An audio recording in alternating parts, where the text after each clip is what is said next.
اللہ اکبر، ماشاءاللہ، نعرہ تکبیر، اللہ اکبر، نعرہ رسالت، یا رسول اللہ، پھر بھی نعرہ رسالت، یا رسول اللہ، کل ایمان نعرہ حیدری، پھر بھی کل قرآن نعرہ حیدری، صلوات مل کے بلند آواز سے پڑھیں۔ اللہم صلی علی محمد وعلی محمد۔ مجلس کا ماحول ذرا اور خوبصورت ہو جائے گا اگر آپ پیچھے یہ جو خالی جگہ آپ کے سامنے ہے سید ذاکر مولا کا، تھوڑا تھوڑا ایک ایک قدم اگر آپ آگے آ جائیں تو یہ ولایت کا گلستان ذرا بکھرا ہوا اچھا نہیں لگتا۔ صلوات پڑھتے ہیں مل کے بلند آواز سے۔ اللہم صلی علی محمد وعلی آلہ محمد۔ اعوذ باللہ من الشیطان الرجیم، بسم اللہ الرحمن الرحیم۔ الحمدللہ الذی جعلنا متمسکین بولایت امیر المومنین، الصلاۃ والسلام علی اشرف الانبیاء والمرسلین، ابو القاسم محمد صلوات اللہ صلی علی محمد وعلی محمد وعلیہ طیبین الطاہرین المعصومین المنتخبین المنتجبین، ولعن اللہ علی اعدائہم اجمعین من یومنا ھذا تا قیام یوم الدین۔ صلوات مل کے بلند آواز سے۔ اللہم صلی علی محمد وعلی محمد۔ سب سے پہلے تو بانیان مجلس کی اس فرش پہ حاضر بادشاہ کے عزاداروں کی آپ کی دلی مراد کوئی اگر رکی ہوئی ہے، بادشاہ 12واں آقا میرا واسطہ کربلا کے شہیدوں کا ہر ایک دعا کو قبول و منظور فرمائے۔ صلوات کتنی بلند آواز سے پڑھیں بادشاہ کی زیارت کے لیے، مجلس عزا کی زینت کے لیے، اور جو مولا کے عزادار بغیر کسی کام کے باہر تشریف فرما ہیں انہیں فرش عزا تک لانے کے لیے مل کے بلند آواز سے صلوات پڑھیں۔ اللہ صلی علی محمد وعلی محمد۔ صورت حالات آپ سب کے سامنے ہے۔ تقریباً کو 3-4 گھنٹے کے انتظار کے بعد مجلس عزا شروع ہوئی ہے۔ اتنا زیادہ سفر کرنے کے بعد گرمی میں سب کچھ، اگر فرش عزا پہ صرف بیٹھنا ہی مقصد ہے تو پھر تو کوئی مقصد نہ ہوا۔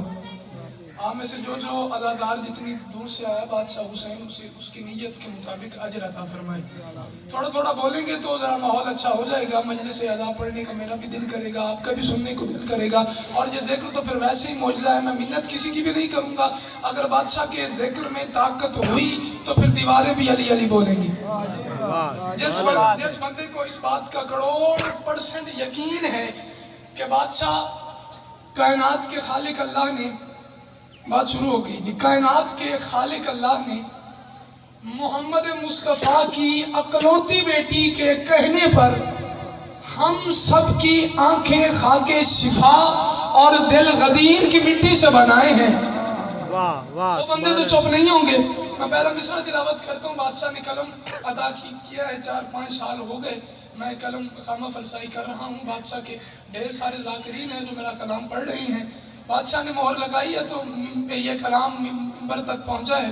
صلوات پڑھیں مل کے بلند آواز سے میں ذکر کا آغاز کروں۔ اللہم صلی علی محمد وعلی محمد۔ کمال کس نے کیا یہ جناب سے پہلے؟ واہ واہ، تو مصرع تلاوت کیا میں نے، کمال کس نے کیا یہ جناب سے پہلے۔ شعر کے کچھ لوازمات ہوتے ہیں، کچھ ضروریات ہوتی ہیں۔ نظم میں جو بار بار چیز آتی ہے، شعر میں، مصرع میں، ربائی میں، قطعے میں جو بار بار آتی ہے، ریپیٹیشن ہوتی ہے، بار بار دہرائی جاتی ہے، اسے ردیف کہتے ہیں۔ جو بدل بدل کے ایک شکل میں آتا ہے، کمال، جمال، مثال، اسے قافیہ کہتے ہیں۔ مصرع میں نے پڑھا، کمال کس نے کیا یہ جناب سے پہلے۔ جناب قافیہ ہے، یہ بدل بدل کے آئے گا، سے پہلے اس میں ردیف ہے، یہ بار بار آئے گا۔ اگر ساتھ دو تو میں دوسرا مصرع پڑھوں۔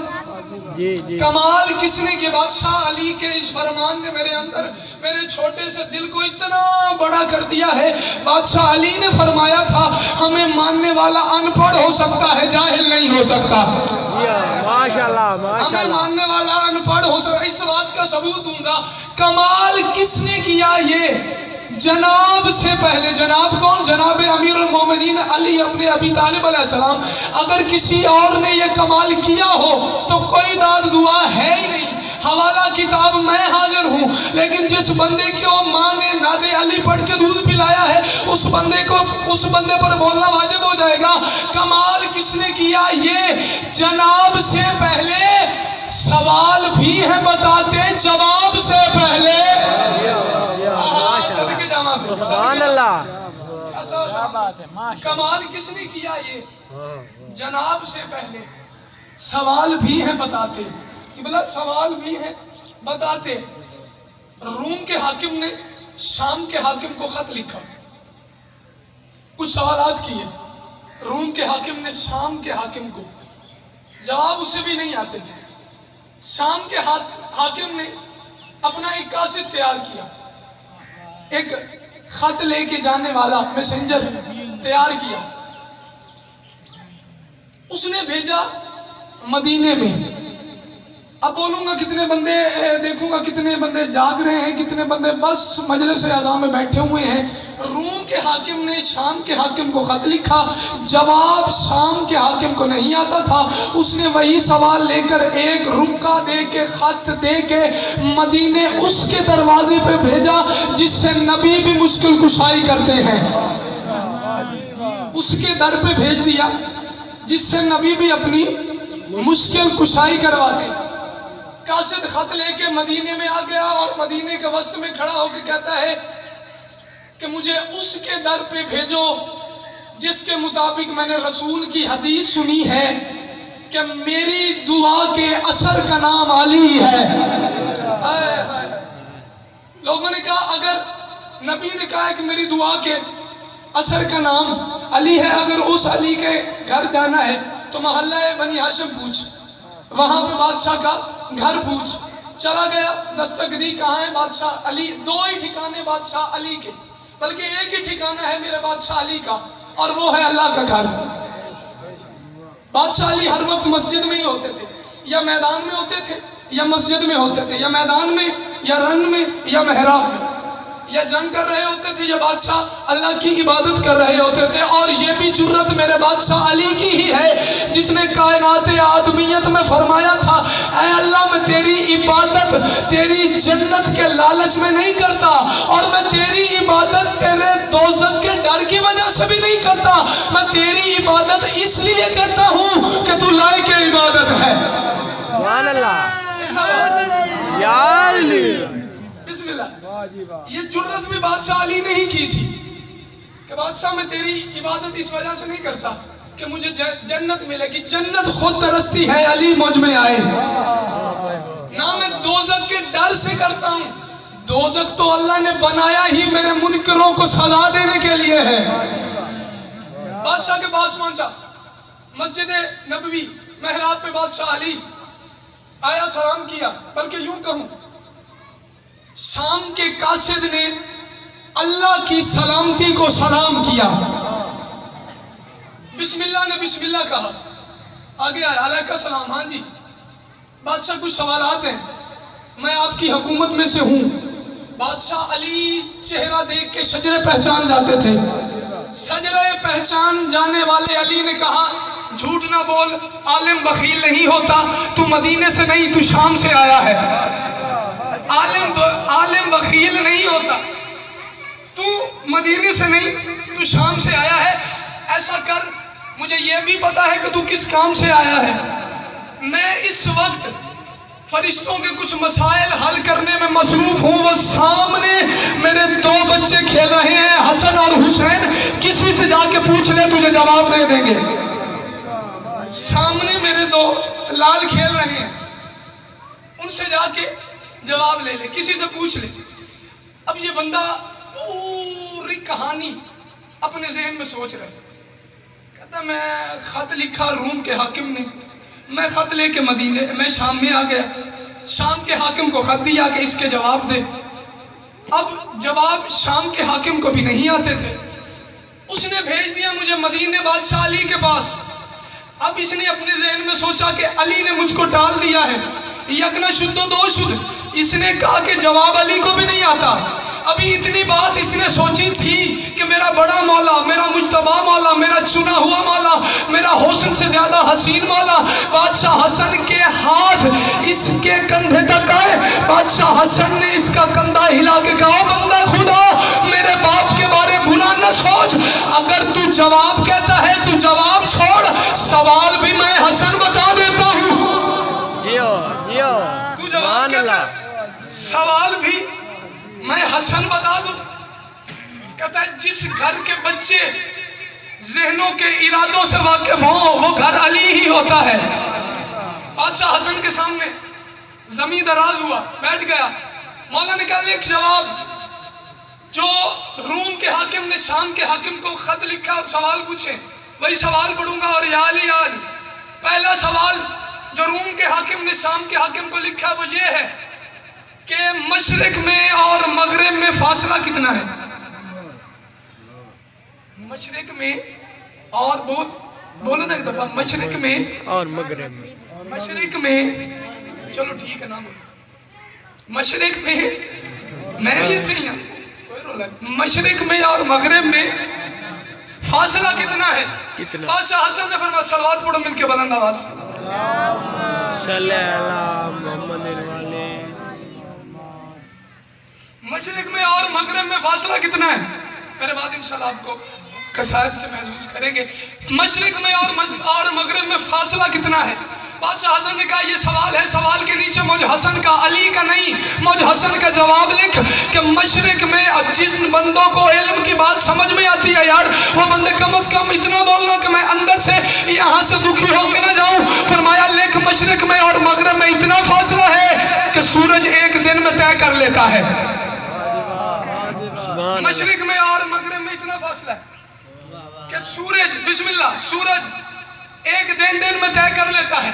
دوسرا سوال لکھ مجھ حسن کا جواب بھی لکھ.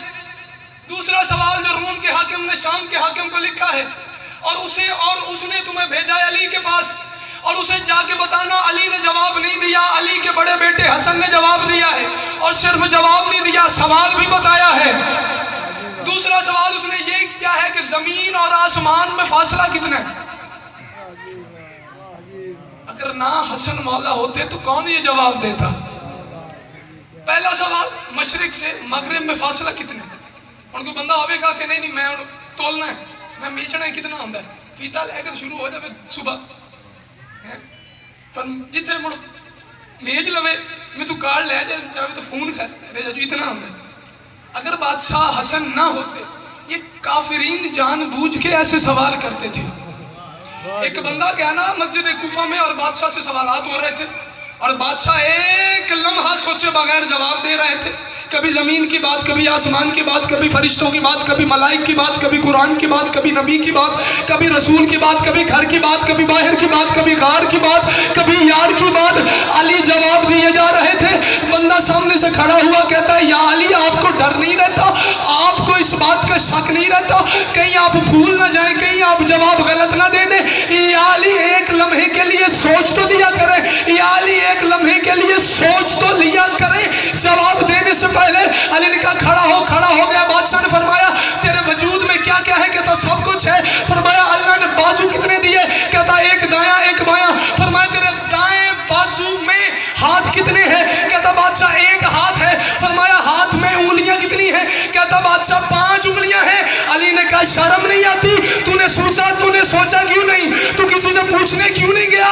حیران ہو کے کہتا بادشاہ اس میں پوچھنے والی بات ہی کیا ہے؟ یہ بازو میرے ساتھ رہتا ہے، یہ ہاتھ میرے سامنے رہتا ہے. علی نے کہا اللہ تیرا منہ توڑے، تجھ میں اور علی میں فرق یہ ہے کہ تیرے سامنے تیرا ہاتھ رہتا ہے، علی کے سامنے کائنات رہتی ہے. صدقے یا علی تیرے سامنے تیرا ہاتھ رہتا ہے، موج علی ابن ابی طالب کے سامنے کائنات. دوسرا سوال زمین میں اور آسمان میں فرق کتنے؟ بادشاہ نے کہا لکھ اتنا فاصلہ ہے، اتنا فرق ہے زمین میں اور اب دیکھنا میرے مولا کی ذہانت. فرمایا زمین میں اور آسمان میں اتنا فاصلہ ہے کہ غریب کی آہ چلی جاتی ہے، مومن کی نگاہ چلی جاتی ہے. آخری سوال اور الہی مدد. کہتا ہے بادشاہ نے کہا لکھ. تیسرا سوال تھا کہ کائنات میں سب سے زیادہ سخت چیز کیا ہے؟ میں مسلسل بولتا ہوں گا، رکوں گا نہیں، جواب سمجھنا آپ نے. کہتا ہے کائنات میں سب سے زیادہ طاقتور چیز، سخت چیز، مضبوط چیز کون سی ہے؟ آخری سوال